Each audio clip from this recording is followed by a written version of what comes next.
사건의 이면을 읽고 뉴스의 맥을 짚는 방송 시사인 팟캐스트 경제인싸 시작하겠습니다. 안녕하십니까? 저는 시사인 팟캐스트 경제인싸를 진행하는 시사인 독자 대표 최광기입니다. 오늘 왜 경제인싸가 경계인싸로 하는지 이렇게 굉장히 오늘 경계해야 될 분이 많이 오셔서 그런 건가? 네, 오늘 함께 이야기 풀어주실 분이죠. 디지털 미디어 팀장 차영석 팀장이 봐 걱정이 많은 사람이 오니까 내가 자꾸 긴장하잖아. 네, 안녕하십니까. 덤덤을 지향하는 일일비 차영석입니다. 입으로만 덤덤이야. 나 진짜 잘할게요, 팀장님. 예, 오늘 이종태 기자가 맨날 고생하다가 오늘 잠깐 쉬어가지고 그러니까 지금 엄청 이 썰렁해가지고 든자리가 하고 난자리 뭐 그거 있잖아. 그렇죠. 지금. 엄청 든 자리는 몰라도 난 자리는 안다고. 엄청 네. 빈자리가 지금 의식하고 있습니다. 그러게요. 네. 그래요, 그런 사이였어요? 빨리 돌아오십시오, 이종태 선배. 예. 다음 주에 오는데 뭐 어디 간 것처럼 그래요. 꼭 오지 말라는 얘기 같이 들리네 내 귀에는. 보고 싶어요. 네, 마음 없는 소리 하지 마시고요. 네, 이종태 팀장 빠순이. 팬클럽 회장님이시고요. 우리 팟캐스트를 맡아서 하고 있는 마타리 윤원선 에디터도 함께해 주셨습니다. 예, 이종태 선배가 없어서 우울한. 됐어 그만해줘. 나 진짜 있을 때 잘해 그러니까 다들 진짜. 알겠습니다. 어쨌건 이종태 기자님이 안 계셔도 잘하고 있다는 걸 좀 보여드리도록 하겠습니다. 듣는 분들과 함께 생각해봤으면 하는 경제 뉴스 차영석 기자가 잘 정리해 줄 텐데요. 오늘은 또 어떤 얘기를 시작해 볼까요? 저번에 저희 브렉시트 관련돼서 얘기를 좀 했는데 그러니까 이번 편은 진짜. 브렉시트 애프터 서비스입니다. 영문과도 아니면서 왜 그래요, 진짜. AS. AS라고 해요, 그냥. 브렉시트 네. AS. 그래요, 좋아요. 근데 확실히 그때 이종태 기자님하고 그 브렉시트에 대해서 공부를 하고 나니까 뉴스를 볼 때 되게 관심을 갖게 보고 맞아요. 뭔가 이렇게 다 아는 내용 같고 흐뭇하더라고요. AS도 잘 정리해주기 바래요. 네, 일단 네. 그때랑 상황이 좀 바뀌었는데 네네네. 먼저 좀 말씀드리면 유럽연합하고 영국이 원래 브렉시트는 3월 29일로 예정돼 있었잖아요. 그렇죠. 그거를 4월 12일까지 일단 연기를 했어요.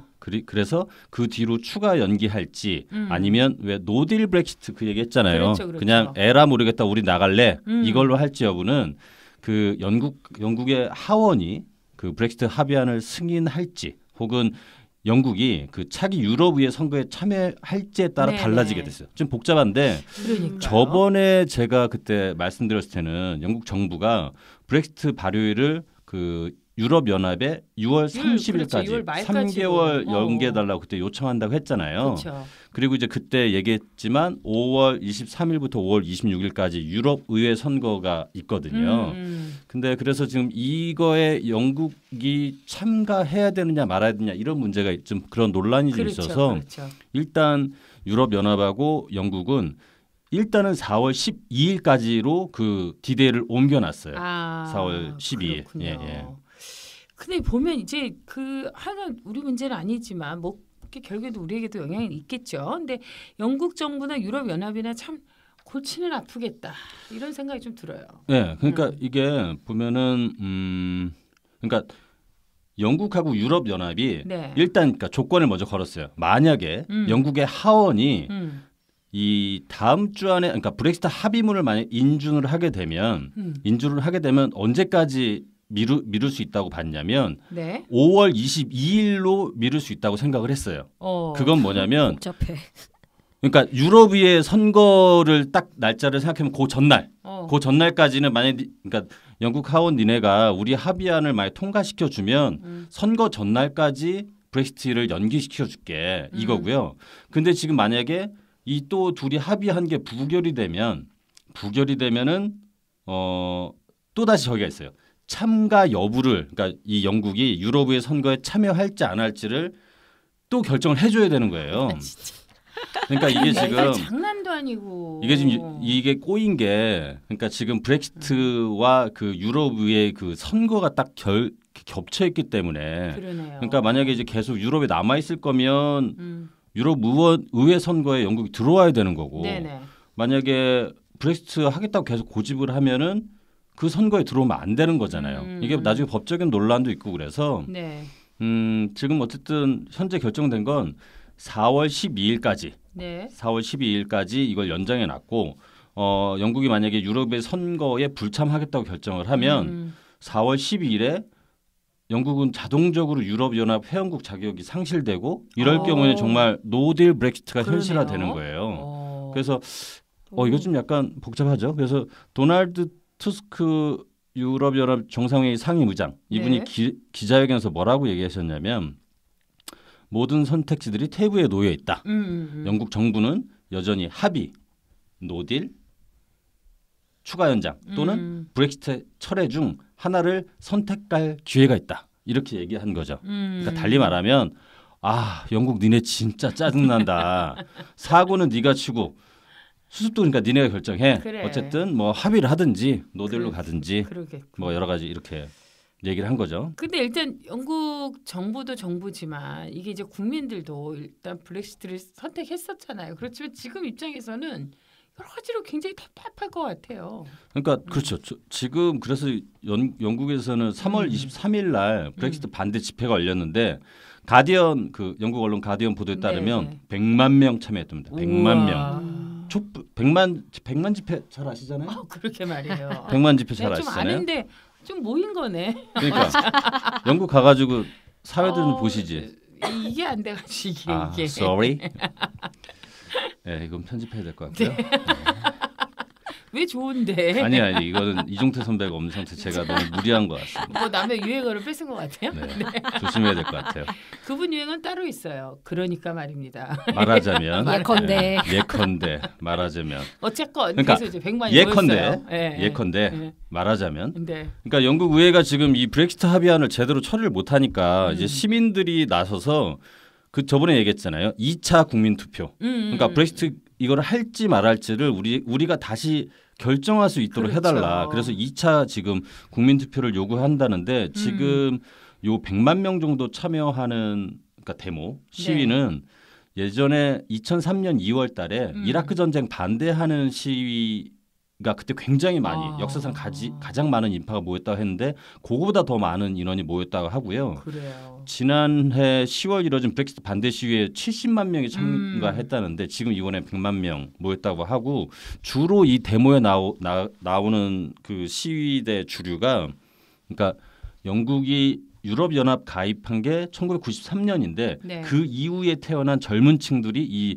시위대의 주력 부대라고 해요. 그렇군요. 그러니까 자기네한테 굉장히 익숙한 거죠. 그렇죠. 뭐 정치인들도 많이 참여하는 것 같아요. 이 집회. 네, 그래가지고 뭐 이름 말씀 들으면 잘 모르실 거니까 어쨌든 노동당 부대표, 그다음 뭐 자유민주당 대표, 스코틀랜드 자치정부 수반, 런던 시장 뭐 이런 분들이 그러니까 당도 굉장히 다양하고 왜 저번에 말씀드렸잖아요. 이 브렉시트 관련해서는 당에서도 입장이 되게 서로 간에 굉장히 차이가 좀 있다고. 근데 이번 보면은 그래서 여러 런던 시장 이분 되게 사디크한 유명한 분인데 이분도 어쨌든 참여를 했고 이분들이 이제 결국에는 얘기는 우리는 유럽에 남기 원하고 브렉시트 중단해라. 그리고 이제 2016년 국민투표 당시에 투표권이 없던 젊은 유권자들 이번에 투표하면 우리는 유럽연합 남게 될 거다. 이거죠. 그러니까 결국에는 투표 한 번 더 하자는 거예요. 결국. 그렇군요. 그래서 국회 니네 믿을 수 없으니 우리가 결정하겠다. 이거거든요. 국민에게 맡겨달라. 아마 데모의 제목이 국민에게 맡겨달라 뭐 그런 식일 거예요. 네.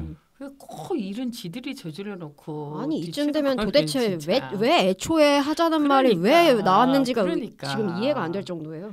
참 이 사람도 이해가 할 수 없어요. 근데 왠지 제 느낌상 투표 한 번 더 할 것 같지 않아요? 진짜로? 그렇겠죠. 투표 마니아들이야. 자기들 자존심도 있는데 이걸 그냥 유럽연합하고 뭐 그냥 협상을 하겠어요? 아니 그것도 그렇고 지금 의회에서 이거를 결정을 계속 이렇게 못 내리면 결국에는 투표 한 번 더 하자 이런 얘기를 할 수도 있을 것 같은데. 예, 대한민국의 아무튼. 촛불의 힘, 영국에는 투표의 힘을 이제 보여줄 수 있을 것 같습니다. 이 브렉시트가 이제 취소하자는 영국 의회 뭐 온라인 청원 서명자도 거의 500만 명에 이른다는 얘기도 있습니다. 네, 제가 이거 해보지는 않았는데 영국 의회 홈페이지에도 우리 같은 그런 청원이 있나 봐요. 거기에 국민청원 같은. 예. 그래서 3월 20일 날 이 브렉시트 취소 청원이 올라왔는데 온라인 서명 여기 온라인 서명한 사람이 지금 나흘 만에 480만 명을 돌파했고 제가 기사로는 498만 명까지 이르렀다고 봤으니까 아마 이 와. 팟캐스트 나갈 쯤 되면은 500만 명이 넘지 않을까 싶은데 음. 브렉시트 취소하고 유럽 연합에 남자는 제목의 청원이고요. 네. 이 청원 서명자 수가 10만 명이 넘으면 의회 내 토론 절차에 들어갈 수가 있어요. 아, 우리도 뭐 20만 20만 명 넘으면 얘기해줘야 네. 되는 네. 것처럼. 그렇죠. 아마 제가 그 자료를 봤는데 10,000명이 넘어가면 여기도 뭐가 있고 10만 명이 넘어가면 의회 내에서 이걸로 얘기를 할 수 있는 아니, 그런 그러면 상황인데 480만 명이면 엄청 많이 참여한 거네요. 그러니까. 그렇죠. 10만 명 넘으면 토론 절차에 들어갈 수 있는데 480만 음. 명이면 엄청난 거네. 근데 이제 지금 상태에서는 이제 국민투표 2차 국민투표를 하자 이렇게 될 가능성은 지금은 사실 별로 없는 것 같아요. 저번에도 왜 저번 우리 그때 얘기했지만 3월 14일 날 그때 2차 국민투표 실시 안건에 대해서 부결됐거든요. 영국 네. 하원에서. 그러니까 실제로 지금 상태에서 다시 영국 의회에서 이걸 청원을 받아가지고 뭐 2차 투표를 하자 이렇게 될 것 같지는 않은데 네. 그리고 지금 메이 총리 입장도 국민투표 실시하자는 건 2016년 투표 결과를 존중하지 않는 것이다. 그래서 반대 입장을 지금 밝히고 있다고 하거든요. 그리고 아직도 이 조사 기관마다 좀 차이가 있나 본데 여론조사 업체 ICM, 영국의 그 ICM에서 이달 초 발표한 조사 결과를 보면 영국 국민들이 브렉시트 찬반 의견이 41% 나왔대요. 둘 다 똑같이.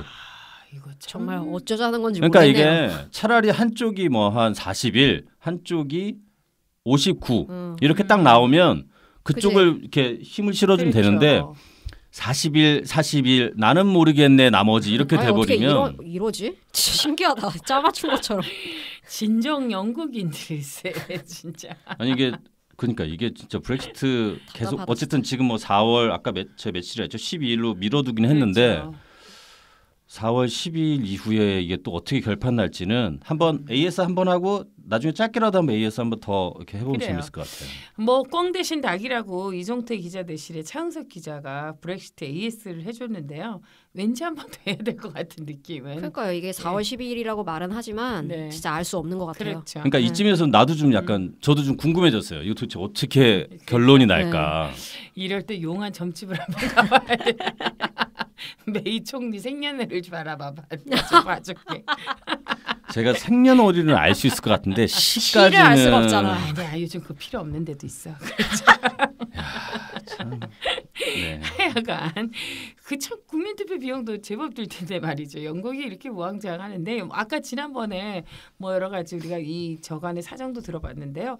어쨌건 이 문제가 어떻게 되어질지 주목해봐야 될 봄 소식이 아닌가 싶습니다. 자 다음 소식으로 좀 넘어가 볼 텐데요. 새로운 택시 서비스가 도입된다고요? 웨이고 블루? 네, 이게 어떤 거죠? 이것도 저번에 우리가 했던 그때 왜 타스 했잖아요. 그렇죠. 이렇게 택시 서비스 관련돼서 그때 왜 네네네네. 카풀 대 합의 뭐 그렇게 얘기했을 때 얼핏 나왔던 것인데 일단 이 웨이고 블루라는 서비스가 뭐냐면 카카오티하고 네. 카카오티 앱 있잖아요. 그거하고 택시 운송 가맹사 입장인 타고 솔루션즈라는 이 두 회사가 네. 손잡고서 3월 20일부터 시작한 서울에서 서비스 시작한 택시 서비스예요.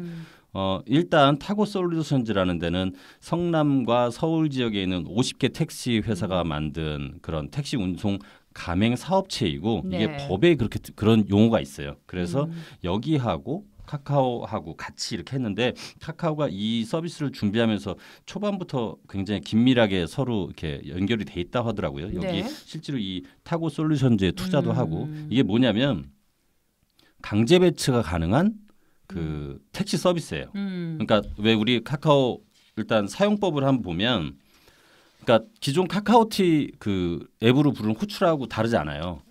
거기에서 도착지 왜 우리 검색하고 나서 택시 선택하기 보면 지금 일반 호출, 스마트 호출 이렇게 돼 있잖아요. 네네. 거기에 웨이고 블루라고 있어요. 그래서 그거를 선택하면 그 근처에 있는 이 웨이고 블루 택시한테 호출이 접수가 되고 택시 기사가 자동 배정돼요. 그쵸. 근데 이 택시 기사분은 승객을 태울 때까지 목적지를 몰라요. 그리고 무조건 강제 배치가 되는 거예요. 네. 그래서 어쨌든 이제 그 승차급을 할 수가 없지. 대신 그 미터기 운임과는 별도로 서비스 요금 3,000원을 지불하는 거예요. 그러니까 승차 거부는 없다. 대신 그 좀 더 진일보한 서비스, 좋은 서비스를 할 테니 그 일종의 콜비를 따로 받는 거죠. 3,000원. 그러니까 지난번에 우리가 이야기하면서 이제 이동 수단의 문제가 아니라 이동 방법의 문제이다라고 얘기했는데 네. 그래서 사실 이제 여러 가지 방법이 나오잖아요. 근데 이거 요즘 하고 있는 게 있어요. 타다 앱이라고. 네. 여성들이 굉장히 좋아하는데 이제 그 큰 차잖아요. 스쿠터 같은 왜 카니발 같은 차를 가지고 이렇게 하는데 그게 이제 보통 택시 요금보다 한 20% 정도 비싼데 일단 거기도 목적지를 이렇게 묻고 따지지도 않고 일단 승객하고 얘기도 안 하고 딱 그 공기 정화 뭐 온도는 맞으십니까? 습도는 괜찮으십니까? 타보셨어요? 이용했죠. 저도 앱이 있죠. 그러니까 이걸 보니까 이제 요즘 이 타다가 굉장히 성해가지고 기존 택시가 굉장히 위협을 받고 있다 그러더라고요. 그거는 이제 그 승합차를 빌려주고 거기에 기사가 딸려오는 그러니까 임대하는 방식 그런 형식이라 아마 법적인 문제가 없는 거고 이것도 사실 현행법 안에서 이렇게 가능한 조치래요. 그러니까 아까 그 얘기했던 이 택시 운송 가맹 사업체는 일정 정도의 택시 면허를 가지고 있는 업체이고 그래서 부가 서비스를 할 수 있기 때문에 실제로 각각 3,000원 서비스 요금을 더 받을 수 있는 거고 나름 그런 조건 안에서 여기서는 되게 좀 추가한 것들이 뭐냐면 가령 공기청정기 그러니까 비슷하더라고. 공기청정기 뭐 휴대폰 충전기 그리고 이렇게 쓸데없이 말 걸지 않는 거 있잖아요. 그리고 뭐 제가 기사 봤더니 거기에 음악도 좀 원하는 거 이렇게 들을 수 있게 하고 물 같은 것도 비치돼 있고 막 그렇던데요. 저 옛날에 한번 타보니까. 그거는 잘 모르겠어요. 그거는 좀 비슷한 차를 타셨군요. 정권이 생각보다 있어 보이는 사람이네. 그러니까 어쨌든 앞으로 이제 택시 서비스가 굉장히 다양해질 거다라는 이야기일 것 같아요. 그래서 지금 이 타고 솔루션즈에서 이번에 이게 웨이고 블루 서비스를 한 거잖아요. 근데 지금 시범 서비스로 여성 택시 기사가 운전하고 여성만 탑승할 수 있는 웨이고 레이디 이거를 좀 필요해요. 예약제 기반으로 조만간 추가 출시한다고 하고요. 그래요. 지금 아마 20대 규모로 시범 서비스만 지금 하고 있다고 해요. 그래서 아마 이 서비스는 여성 승객만 이용할 수 있고 뭐 카시트 있고 초등학생 남자까지만 동승이 가능하고 되게 좋다, 이거.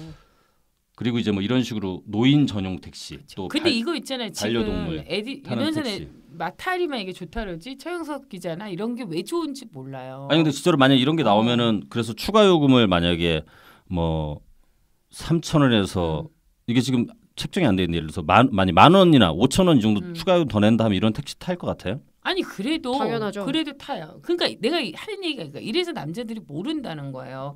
왜냐면 왜 저한테 그러세요? 밤에 애들 이거 봐. 나 같은 사람도 있잖아요. 밤에 택시 타려면 딱 하면 좀 위협적인 상황들이 있어요. 이렇게 그런 상황 없어도 전 무섭던데요. 그러니까 그냥 가는데 괜히 앞에 차 가면서 막 입에 쌍욕을 막 있잖아. 모터를 달면서 이슈 라발 뭐 이런 데 있잖아요. 그렇게 막 욕을 하는 기사분 원래 가던 길 말고 조금만 다른 길로 가면 확 무서워지잖아요. 그래요. 그러니까 여자들은 택시 안에서 좀 이렇게 혼자 조용히 쉬고 이렇게 갈 수 있다는 걸 생각을 못해요. 남자들은 심지어 술 먹고 자다가 저희 남편 잔대요. 깨우잖아.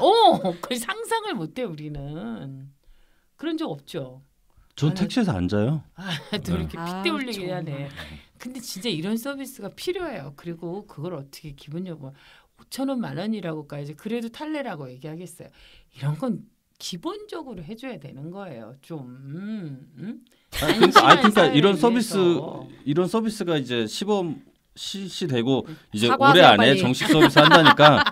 네, 아무튼 제가 잘하겠습니다. 네, 제가 잘하면 되고요. 근데 이제 저도 약간 택시 이렇게 좀 밤에 그러니까 보면 잘 안 잡히는 거 그리고 저도 막 너무 빨리 달리고 그러면 불편해요. 택시가 너무 빨리 달리고 그러면 불편하고. 뭐 두 가지 뭐 그런 거 하고 그리고 이렇게 딴 길 갈 때는 저는 길 자체를 모르기 때문에 그러니까 딴 길로 가고 있는 건지 근데 대충 요즘은 이렇게 비슷한 곳에서 이렇게 타고 비슷한 곳에서 내리기 때문에 근데 사실은 또 이제 그분들도 그런 나름대로 이유가 있어요. 이유는 있지만 그러니까 예를 들어서 워낙 노동 환경이 열악하잖아요.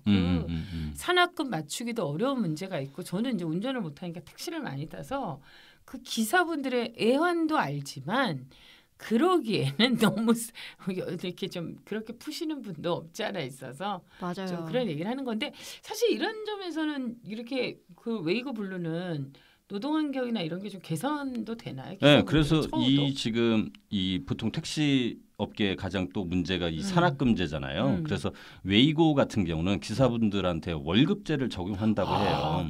그래서 보통 사실 택시 기사분들이 이렇게 승차 거부하면서 가까운 거리 안 가려고 하는 게 돈이 안 되니까. 이제 그렇죠. 산악금 채우려고 그래서 장거리 운행을 선호하기 때문인데 이 지금 웨이고 같은 경우는 일단은 그 월급제를 기본적으로 해서 기본 어느 정도까지 급여를 주고 그 다음에 월 이렇게 수익금이 어느 이상을 넘어가면 그거를 성과급 형태로 지급하는 그런 월급제를 이렇게 시행한다고 해요. 그래서 이런 거는 사실 굉장히 좋은 거죠, 사실. 그렇죠, 좋죠. 사실은 웨이고 블루뿐만이 아니라 일반 택시 운전하시는 분들에게도 기사님들에게도 이런 게 다 적용이 돼야 되죠. 그리고 약간 왜 웨이고 블루만이야? 웨이고, 웨이고 진짜. 경제적 여건이나 이런 그 처우가 좋아지면 서비스가 좋아질 수도 있어요. 그래요, 맞아요. 알았어요. 알겠습니다. 네, 약간 이 버스 그 택시의 서비스가 또 다양해진다고 하고요. 앞으로도 이런 것들이 계속 나올 것 같아요. 레이디를 비롯해서 뭐 여성이나 노인 또는 그 약자와 소수자들에 대한 배려를 할 수 있는 택시뿐만이 아니라 모두가 안전하게 탈 수 있는 그런 택시들이 있다고 하니까요.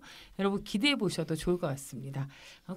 그리고 아까 제가 거기서 되게 중요한 거 하나 빠뜨렸는데 이게 지금 아까 이렇게 앱으로 부른다 했잖아요. 네네. 그래서 배차를 했어요. 네. 이 웨이고 블루 배차를 했는데 만약에 1분 뒤에 호출을 그냥 이용자가 그냥 취소해 버려도 수수료 2,000원이 부과된대요.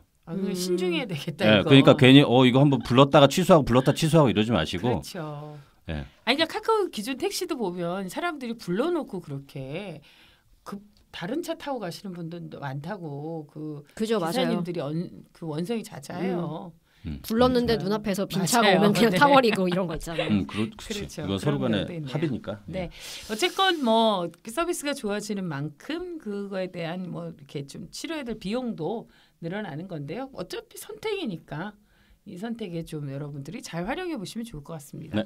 자, 다음은 한국은행이 그 전세 시장과 관련한 보고서를 냈다고요? 네, 지금 봄 이사철 오늘도 보니까 요사이 집에 아파트에 많이 왔다 갔다 하던데. 저희 아파트도요. 봄 이사철 이제 시작됐잖아요. 네네. 그래서 한국은행에서 이제 전세 시장 관련 보고서를 냈는데 이름이 최근 전세시장 상황 및 관련 영향 점검 보고서예요. 그래서 일단 큰 틀에서 얘기는 뭐냐면 한번 시뮬레이션을 좀 돌려본 거예요. 네. 그래서 만약에 전세 보증금이 10% 하락하게 되면 그러니까 집주인들의 한 1.5%인 32,000 가구는 보증금 차액을 반환하는 데 좀 어려움이 좀 있을 수 있다. 그래서 전반적인 그 보고서의 내용을 보면 역전세난 우려가 당장 크진 않아요. 네. 그렇지만 임대가구의 보증금 반환 능력이 그래도 이렇게 추세적으로는 좀 약화된 측면이 있으니까 그리고 지역별로도 좀 약간 차이가 좀 있거든요. 그래서 어느 정도는 좀 주의가 필요하다 이 정도 얘기를 좀 하고 있는 것 같아요. 그러니까 요즘 이제 주택 정책이 뭐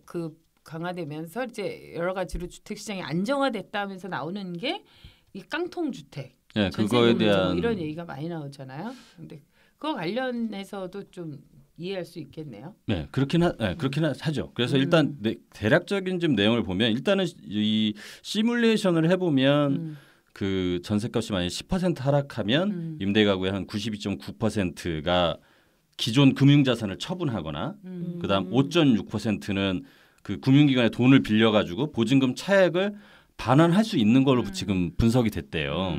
근데 이제 한 1.5% 이게 대체로 한 32,000 가구는 일단 금융자산이 없고 그다음 기존 대출이 이미 왜 그런 비율 같은 거 있잖아요. 그 더 이상 빌릴 수 없는 그게 소진이 돼서 더 이상 대출도 어렵기 때문에 이럴 경우에는 좀 차액 반환이 좀 힘든 걸로 나타났다고 해요. 그렇죠. 그래서 이거는 주택 임대가구 한 211만 가구의 자산하고 금융부채를 이제 토대로 시뮬레이션한 결과라고 하는데 어쨌든 근데 이렇게만 딱 들으면은 굉장히 시장 상황이 안 좋은가? 전세 시장 상황이 안 좋은가? 이렇게 생각할 수도 있긴 한데 보고서 내용을 이렇게 조금쯤 읽어보면 그래도 전체적으로는 안정적인 거네요. 임대 가구의 네. 재무 건전성이 대체로 양호한 편이고 그렇죠. 그래서 뭐 할 수 있다는 보증금 거니까. 위반한 리스크가 크지 않은 것으로 보이고 근데 이제 부채 비율이 좀 높은 일부 다주택자들은 어려움을 겪을 수 있다. 아마 뭐 한국은행에서도 보고서 내면서 어느 정도는 안정적인데 그런 위험성이 좀 있을 수 있다는 걸 경고하는 것 같고요. 그리고 보통 임대인들이 주택 여러 채를 이제 임대하는 경우들이 많으니까 네. 그래서 아까 1.5% 그렇게 얘기했잖아요. 네. 그러니까 32,000 가구. 근데 보통 이제 다주택자인 경우 그러니까 2배 정도 잡으면 한 64,000 가구 이상 혹시라도 한 10% 이상 이렇게 떨어지면 그러면은 좀 보증금 받기 어려울 수 있다. 이런 얘기를 하는 거예요. 뭐 이번 생에는 이런 거 걱정할 일이 남한테 피해 줄 일이 없을 것 같아요. 나는 이런 뉴스는 이렇게 별로 와닿지도 않는데. 아니 근데 저는 하여간 이 보고서 어쨌든 내용 중에서 좀 관심 있었던 부분 중에 하나는 이 전셋값하고 상승 하락 한 2년 사이에 그 정도가 좀 어느 정도인가 그걸 좀 봤는데 그러니까 요약하자면 2017년에 어느 순간부터 전세 가격은 좀 하락세에 있어요. 그래 맞아요. 네. 전세값이 맞아요. 그런 뉴스 많이 봤어요. 2017년에 어느 시점부터. 네. 그러니까 근데 이제 미리 이제 말하자면 이종태 선배 그런 것처럼 말하자면 되게 따라한다. 어울리지도 않는데. 이종태 선배 돌아오세요. 그 기존 상승세에 비하면 하락 수준은 적은 편이에요. 일단 이만큼 올랐다가 요만큼 떨어진 거예요? 그렇죠. 일단 지방 먼저 얘기해 볼까요? 2017년 4월부터 지방은 하락세요. 전셋값이. 그렇죠. 거기는 뭐 매매가도 지방은 많이 빠졌다고. 네. 그래서 2017년 4월부터 2019년 2월까지로 보면 마이너스 2.6%인데 그런데 2013년 1월부터 그 전 2017년 3월까지 있잖아요. 그러니까 이게 지금 그래프를 그리면은 그러니까 지방 같은 경우 전세가 상승했다가 떨어진 건데 9.4% 상승했다가 2.6% 떨어진 거예요. 평균적으로 거네요. 그렇죠. 네. 그러니까 아까 제가 말씀드렸잖아요. 전세값은 하락세인데 기존 상승한 거에 비하면은 하락 수준은 적은 편이다. 그렇군요. 그런데 이번 조사에서 보면 광주, 전남, 대전, 세종 4개 지역은 조금이라도 상승하는 추세에 좀 있다는 거예요. 계속. 전세값이.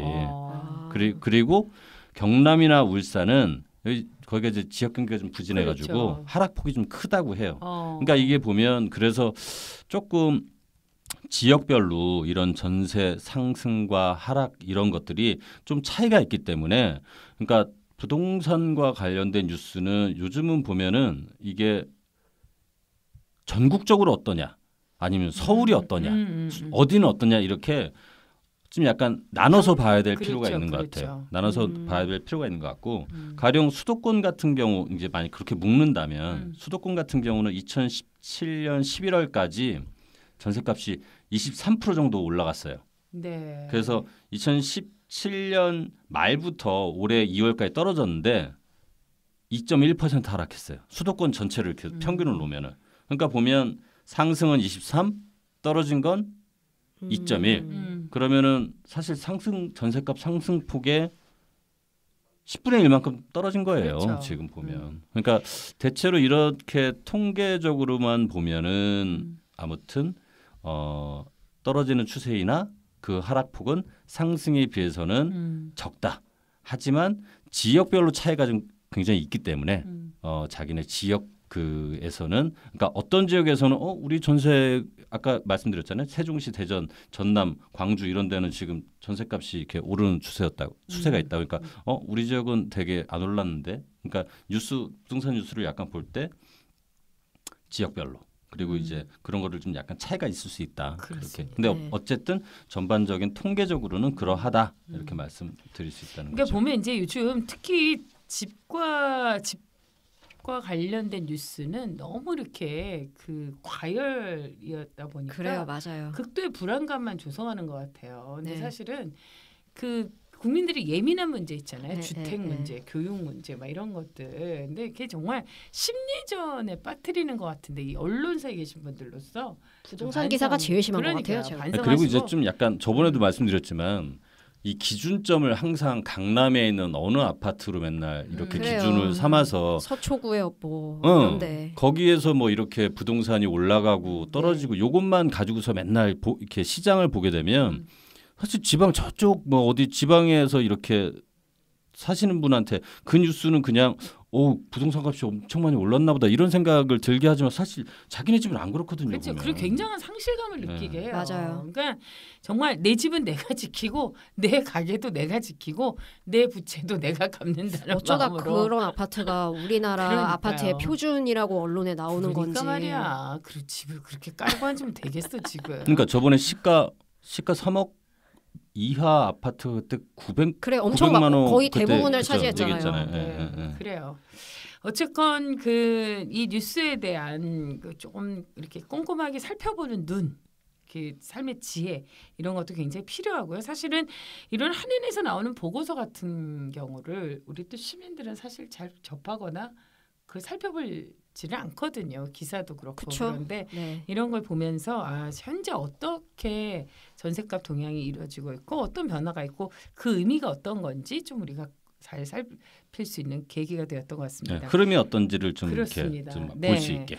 예. 뉴스를 통해서 세상을 바라보는 눈. 시사인 팟캐스트 경제 인사를 통해서 여러분과 함께 찾고 있습니다. 오늘 이종태 기자가 안 나오셔서 굉장히 섭섭해하고 허전한 것 같은데 그래도 우리 최영석 기자 오늘 멋있어요. 오늘. 그래도 네. 이종태 기자님 보고 싶습니다. 그래요. 그럼 한마디 해요. 빰빠방 깔아줄 테니까. 이종태 선배 뭐 그동안 못했던 거 한번 해봐요. 그럼. 없잖아. 빨리 오세요 이종태 선배. 없으니까 심심해요. 참 웃기네. 우리가 마음에 안 든다는 거야? 뭐야 지금? 윤원선도 엄청 심심하잖아요. 윤원선 마타리도 얘기해봐 지금. 이종태 선배한테 없을 때 한마디. I miss you 이런 거 하나 할까요? 하나 할까요?는 뭐야? 여러분 있을 때 잘합시다. 네. 오늘도 그 시사인 팟캐스트 경제 인사 여러분과 함께했습니다. 흥미로운 경제 뉴스 여러분과 함께 나눌 텐데요. 또 궁금하신 점 있으면 언제나 문을 두드려 주시기 바랍니다. 좋아요, 구독 꾹꾹 눌러주시고요. 시사인도 함께 보시면 더욱더 깊이 있는 눈, 세상을 보는 눈 여러분에게 환하게 열어드리도록 하겠습니다. 함께해 주셔서 고맙습니다. 고맙습니다.